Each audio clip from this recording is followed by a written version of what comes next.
Биредә Төркия башкасы Анкарада узучы халыкара симпозиумда милләттәшебез, илләшебез катнаша. Татарстанда туып үскән Рамилә ханым, Яруллина Йылдырым. Сез хәзер биредә бит Төркиянең Адеман каласында вазифалы, менә бирегә нинди тема белән килдегез?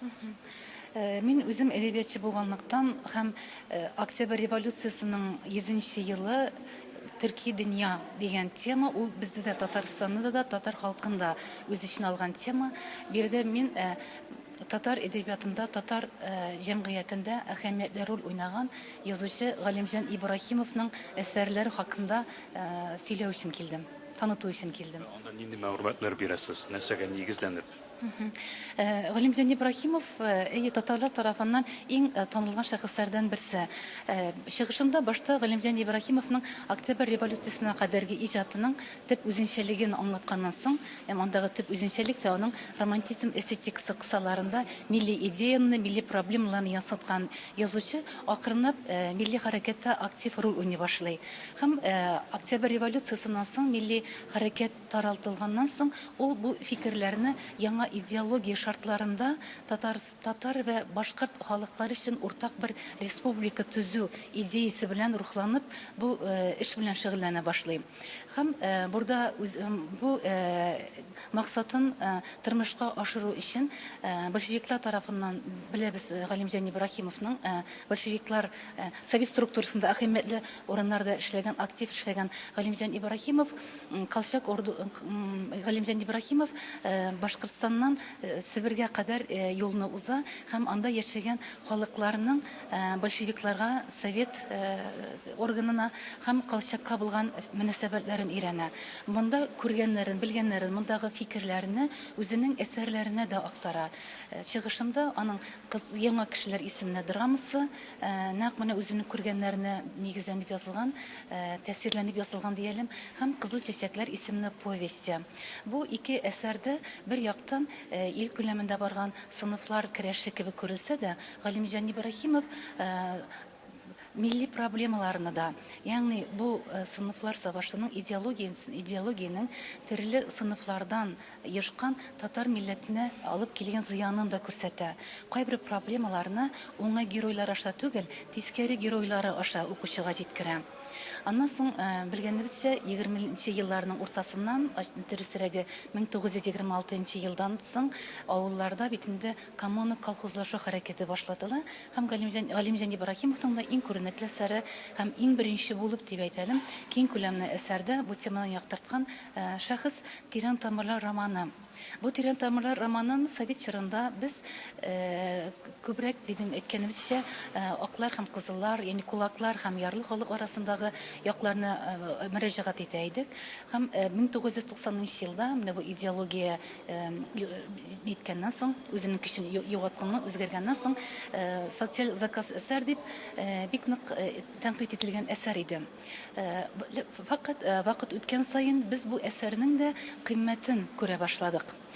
Бу кыйммәт нәрсәдән гыйбарәт? Галимҗан Ибраһимов колхозлашу сәясәтен яктырткан, партия җыелышларын, конгрессларны мактау сүзләре белән югары тонда тасвир иткән әсәрендә, ләкин бик әһәмиятле күрелмәгән геройлары аша бу партия җыелышларының, бу социализмның төзүнең ялгыш якларында укучыга җиткергән. Без медальнең икенче тарафын бүген күрергә тиешбез. Галимҗан Ибраһимовның субъектив фикерләрен яңа күзлектән укырга тиешбез вә яңача дәяләндергә тиешбез бу әсәрне, бәяләргә тиешбез әйе. Биредә симпозиум әлбәттә яхшы, уңай яклары бар, элемтәләр урнаштырма. Симпозиум турында фикерләрегез? Симпозиумда төрле географияларда, төрле төбәкләрдә яшәгән төрки халыклар, уйгыр төрекләре, Төркстаннан кыргызлар, казаклар, Балканда яшәүче төрекләр, гагаузлар, Кырым татарлар барысы да килгәннәр. Һәм барысы да алар менә 1990 елдан соң шактый вакыт узды. 70 ел узган вакытны яңа баштан бәяләү өчен һәм менә 1990 елдан соң алар бит инде хәзер бәйсез дәүләт булдылар. Бу бәйсезлек чыры белән ул 70 елны чагыштыру өчен бер мөмкинлек булды алар өчен. Бик кызыклы докладлар бар иде. Монда Беренче дөнья сугышы вакытында төрек әсирләренең, бигрәк тә Төркияле, Россия, Кавказ сындырларындагы фаҗигале язмышын архив материалларына таянып дәлилләгән әсәрләр, чыгышлар бар иде. Аннан соң Төркстанда совет идеологиясе җирләштерә башлаганнан соң демографияның, төрки халыкларының санының ни шәкилдә азалдыгын аңлаткан янә архив материаллары белән дәлилләнгән кыйммәтле чыгышлар тыңладык. Чынлыктан да үткәнне яңа баштан күз аллау өчен һәм ул хаталарны киләчәктә эшләмәү өчен, эшләмәскә дигән бу җәһәттән бик файдалы бер конференция дип уйлыйм. Сез безнең үзегездә мондый халыкара симпозиумнарда, фәнни җыеннарда еш катнашасыз. Bunun алдыда Стокгольмда булган бер конференция. Швециядә Упсала ул тарихи университет 17нче йөзелдә оешкан, анда тюркология бүлеме бар. Тюркология бүлеменең бүлем җитәкчесе Мажар төрке Мажар төрге бик күңелле булган иде. Катнашучылар әлбәттә Төркиядән тагын да күбрәк килүчеләр бар иде. Кыбрыстан килгәннәр һәм Азәрбайҗаннан, Кыргызстаннан катнашучы галимнәр бар иде. Халыкара төрк культурасы конференциясе булды. Кызыклы докладлар иде. Анда бер темагына түгел иде. Һәр галим үз культурасын таныткан, үз культурасының яшәешенә, яңа культура, үз мәдәниятен таратуда, алга җибәрүдә кулланган яңа методларны аңлаткан чыгышлар ясалды. Татарстанның вәкил уларак чакырдылар һәм татар халкының гырыф-гадәтләре хакында сөйләүне үтенгәннәр иде.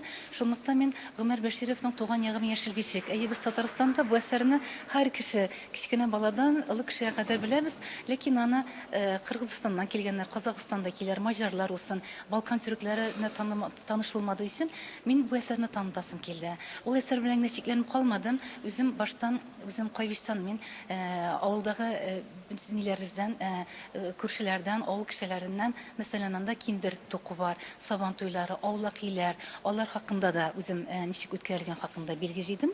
Аннан соң инде әсәргә бәйләп аларны да аңлаттым. Әлбәттә, мен Төркиядә бит инде сез менә татар галимәләре бар. Сез Шулпан ханым, Ләйсән ханым, үзара аралашып элемтәләр урнаштырасыз инде. Хәбәрләшеп яшибез, бигрәк тә Чулпан Зарипова Чечен белән безнең Казаннан дуслыгыбыз бар. Ләйсән Шахим белән без университетта икебез дә бер курста укыдык. Ләйсән күбрәк ул тарих бүлемендә иде, тарих дәресләре күбрәк иде. Аннарla күрешәбез. Чулпан белән конференцияларда бергә туры килә. Икебез дә татар әдәбияты, мин күбрәк татар әдәбияты буенча чыгышлар ясарга тырышам. Ама Төркиядә әдәбияттан бигрәк культура өстендә эшләү тагында киң таралган. Шунлыктан миндә һәм әдәбият буенча, әдәби әсәрләр буенча һәм үзебезнең культурамызны, чөнки мин татар гырыф-гадәтләре сакланган бер гаиләдә җитештем. Әти-әнием дә бу гырыф-гадәтләрне һаман да яшәтергә тели. Шунлыктан мин бу гадәтләрне хакында чыгышларымны ясыйм. Әлбәттә, менә Татарстан өчен дә бик мөһим татар теленең сакланып калуы, ана телен саклап калуы. Бу өлкәдә дә инде менә биредә Төркиядә татар телендә сөйләшә алуыбыз да бик мөһим. Шулай. Әле менә генә күргән аспирант татар егет иде. Алар төрекләр безне күргәннән соң, без Татарстаннан килгәннән соң беренче булып татарча сөйләшә башлыйлар. Чыннан да үз ана телендә сөйләшү, үз фикерләреңне җиткерү һәр кеше өчен чит илдә, әмма үз илеңдә, үз республикаңда бу эшнең татар телен саклануының мотлака булуы кирәк. Бик зур әһәмияте бар. Бик зур рәхмәт сезгә. Зурдан зур уңышлар теләп калабыз. Рәхмәт. Мин дә сезгә уңышлар телим.